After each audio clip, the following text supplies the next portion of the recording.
Hello everyone. It's my honor to wish you a very happy International Day of Persons with Disabilities.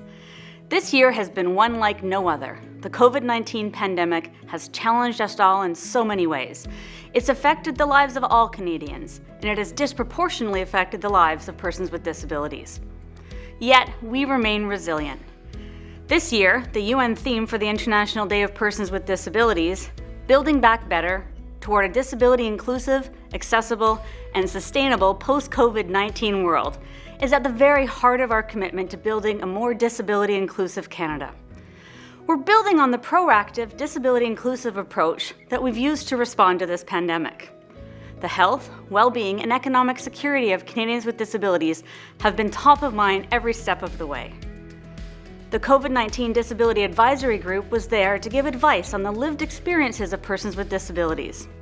Their input helped shape policies and support measures, while also ensuring that all Canadians, especially Canadians with disabilities, were included.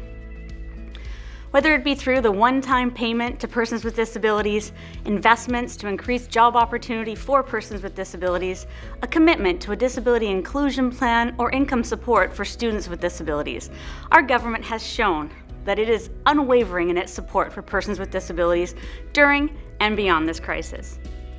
As we continue our work together, I want to assure you that you are part of the plan.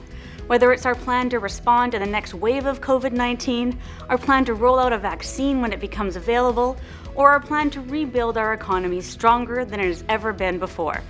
Persons with disabilities are at the heart of our decision-making. We can only build back better if we build back together. As you celebrate International Day of Persons with Disabilities, let's celebrate resiliency, creativity, and hope for a stronger future. Thank you.